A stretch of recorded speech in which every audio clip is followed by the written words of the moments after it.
Welcome to Tiny Texas Living. Who says you can't live big while living tiny? Whew, I am tired, but it is getting warm in Texas, so it is time for me to do an outdoor project. And today I am cooking some chicken on this side and assembling a pet waterer on this side. I don't know how this is gonna work out today. I just know that with the heat, I try to put water in different areas for the cats so they don't get too hot. So I have the big waterer out under like a shade area, but this one is going to go onto the porch here so that they can have fresh water in lots of places, potentially with a little shade. This should be interesting. I hope I can put this thing together correctly. I hope it's not super hard. And this is gonna be slightly larger than the waterers that I used last summer and the summer before. So with that said, I can do this, I think. I'll say this was sent to me because someone knew that I took care of the feral cats. And so this is the Lala Home Real Fountain Smart Pet Ecosystem Fountain. And so this is a big, huge waterer. And I'd like to say thank you to the company who sent this to me because you saw that I cared about the feral cats and, well, that counts. The nice thing about this one is it has an app so I can connect to it. It is a 5-layered filter. They have an automatic water refresh. It's 10 liters, so that's gonna be much larger than the others. And it also has a cleaning system that works with it. So this could be pretty interesting. Again, I'm super thankful for this company sending this to me because the cats have been something that have been kind of an interesting story from point A to point B. Long story short, for anyone who is joining my channel for the first time, these cats were cats that my grandma had fed because she felt bad for them. And then we found a home for them, or so we thought. One stuck around and repopulated the place. And now it's really hard to be able to do stuff with them. They're feral cats. Now, there are a few that allow me to kind of get close to them, but moving them around, picking them up, doing anything with them is just not something that I can do. So I make sure that they have a good place to stay. They have shelter. They're taken care of, but at the same time, they're not pets, even though I have now named all of them. Because if I don't name them, they don't know I'm talking to them specific. And I know that sounds crazy to anyone who's like, you named the feral cats, they're basically pets. I assure you they are not. They roam freely wherever they want to. I've tried to bring one of them in the house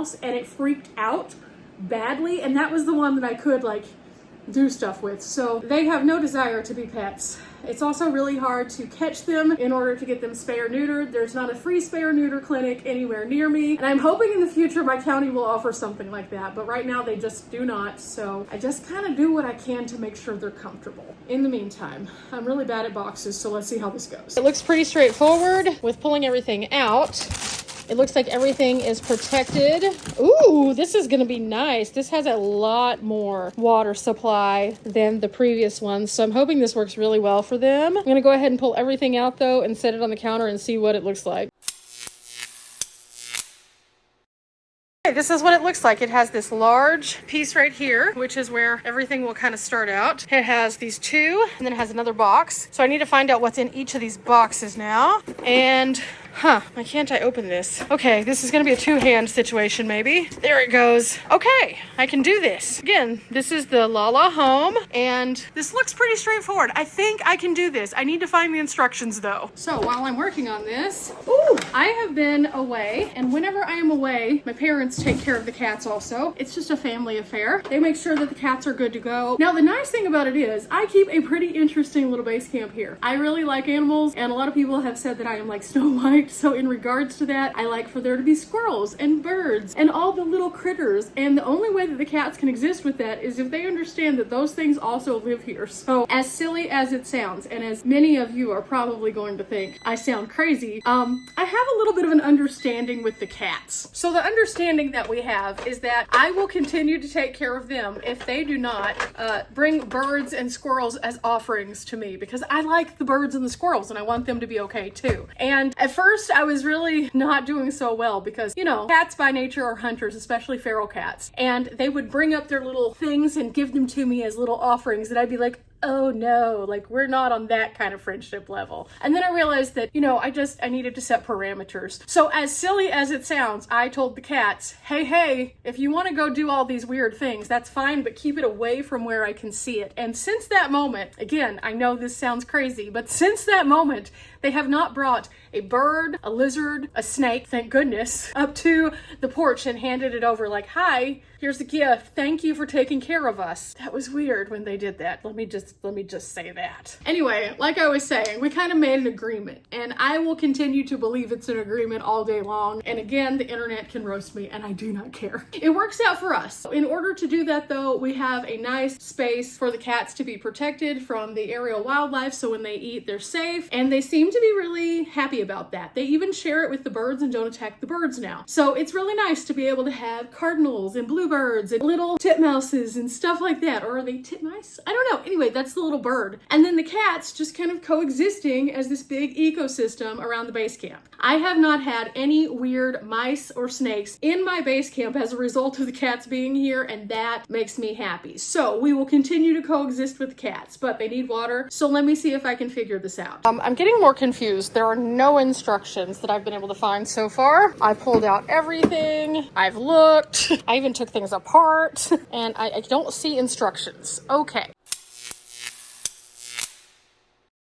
I think I have everything together. It all just kind of puts together very easily. These are marked left and right, so that made it a lot easier. I knew these were lids. And then there was an instructional video online that I was able to watch. Now, this little piece right here, whenever we pull it out, you can actually pull this piece off, and then it goes into the wastewater area after it's been circulated around, and it continues to go for quite a while. Now this area over here is where you can put all the wastewater, and after the wastewater goes in here, you can actually grow grass on here. I'm not sure that that's what we're gonna do, but it's a nice other way to kind of functionally get the water out. This is so much more water than the cats had before, and I need to download the app so that I can track it, because it should tell me how full it is based on the readouts. Now each one of these little sections has a sensor, so it's able to connect together. I need to plug it in and put a little bit of water into it just to see what it does, but I'm not sure if I want to do that while it's inside or outside. I might just go put it out on the porch where it's going to be and then bring the water out to it. That might be the easiest thing to do to test it. So I'm gonna go sweep off its little section, get everything ready, and I have some other work to do that I need to do on the porch, but for now I'm just gonna get this thing ready to go, and then maybe we'll get to those other projects today. Maybe we'll get to them tomorrow.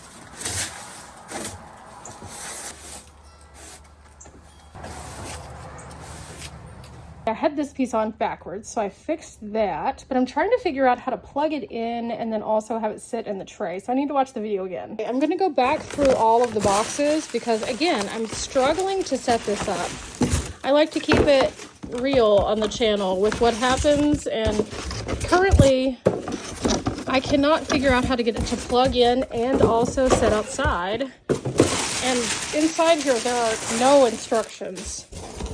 Everyone that I'm seeing online says, oh yeah, there's instructions. There's no instructions. I'm so confused right now. In theory, this is super easy. Everything just kind of goes together. But when you go to plug it in, the plug-in is at the back of the fountain part. And there's like a thing there where you have to connect in order for it to use the Wi-Fi settings. You can't have the plug in also, at least in any way that I've tried to put it in. So I watched a couple videos and everybody skips that step. And so I'm just kind of like, okay, why do you keep skipping that step? And 2 or 3 people are like, oh yeah, there's instructions. Where?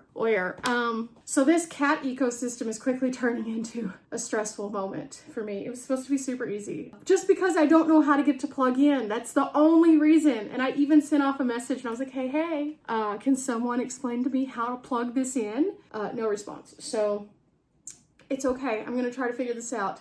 I'm gonna look around a little bit more to see if I might have missed the instructions. But if I didn't, I don't know what to do with this. I guess I'll just put it back in the box. That's not gonna do me much good, but it has to be easier than this. So this is the issue. The cord itself goes in and it fits in this little spot in the back here, which is fine because there's a little spot for it. But whenever you line that up against this, it doesn't allow it to go backwards all the way. So I don't know what to do exactly because this is recessed inward, but whenever, again, the cord goes in, if you turn it this way, it's in the way of that plug.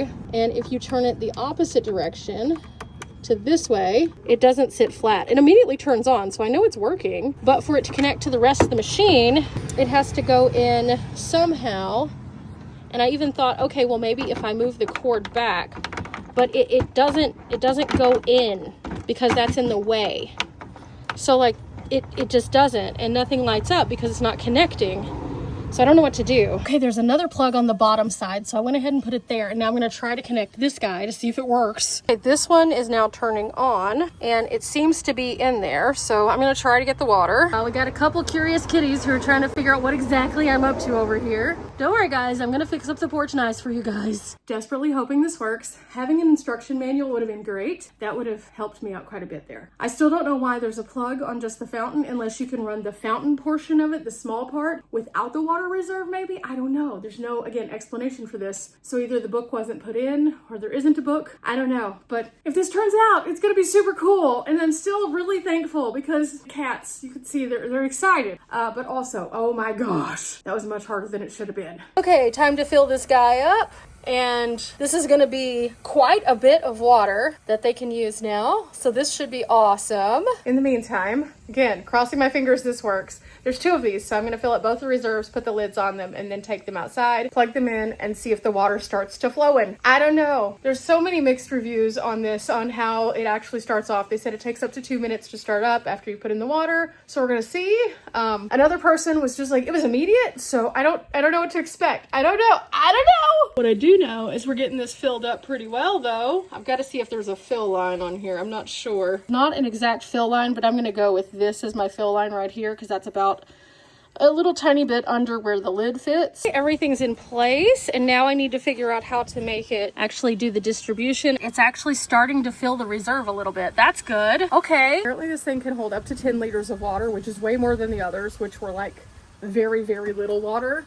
So this should last a little bit. Not to mention it has its own stirrer, which is supposed to reduce the amount of algae that can get in here, which is really important with it being outside because the heat makes algae happen, which is what I learned. It has 2 filtration systems, so that's pretty cool. But now I'm just waiting on it to kind of do its thing, and then we'll see if it works. Oh my goodness, please let it work. Oh, it's working now. So it has like 3 different reserves. So you can drink out of this top one, this side one, or the bottom one. So I'm trying to get one of the cats to come over and be curious. Probably just have to wait until they like get used to it, and they'll go and like play with it and stuff and make sure it's something that they're interested in. So I'll just leave it alone for a little while, and then I'll come back out and see if they've gotten near it or anything. Hey, we got some treats for the kitties. Look guys, it's a new thing. Look, here you go, look. Yeah, there's a new waterer. Don't worry, I'm gonna give everybody treats. But look, it's water. Yeah, there you go. See? You can check it out. We used to have water on the porch. Oh, we got some curious kitties. Oh, we got the big boy. I'm gonna give you guys some treats, but look, it's water. Aw, this little tiny one right here, this one is actually siblings with a couple of others that are much larger. Oh, we have our first taker. Oh.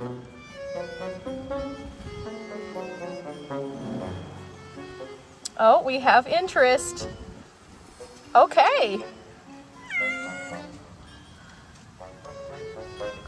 Oh, this makes me so happy. This is going to be another place for you guys to keep cool. Yeah. Everybody's coming to check it out now, and as long as I stay really still, they'll come over. If I move, though, they'll freak out. Oh, we have another taker. Good job, guys. Oh, yeah, good job.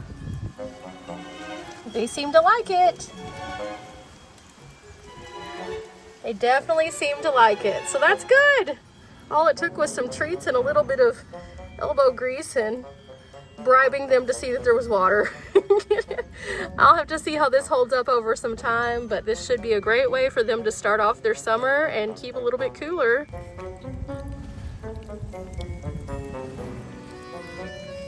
Of course, now they're getting treats, so they are happy. Oh, this makes me so happy though, because again, before we couldn't even get this close to most of them, except for little Speedy here. Speedy's been able to let me love on her for a little bit, but she runs off before I can do too much with her. That guy over there though, he hasn't cared to even be this close to me until the last week, and he's been around since he was little. He's finally figured out that if he sticks around the porch, I'll give him treats, but if I were to try to touch him, see how he jumps? That's just kind of how it is, so we respect him. He's slinky because He has this spirally pattern on him, so he's Slinky. Of course, this is little Bean. Bean is the sibling of Nugget, which I can pet too. Nugget here continues to chew on her tail though. Not sure why. She has a lot of like anxiety. So we try to be nice. We try to take care of them. And then there's some others, but I can't get as close to them. So this is the group that I'm hoping eventually maybe will let me find them homes. And all, we get what we put out there, and if we put out kindness, we'll receive kindness. So I'm always kind to the animals, and well, it seems to be working for me, at least for now.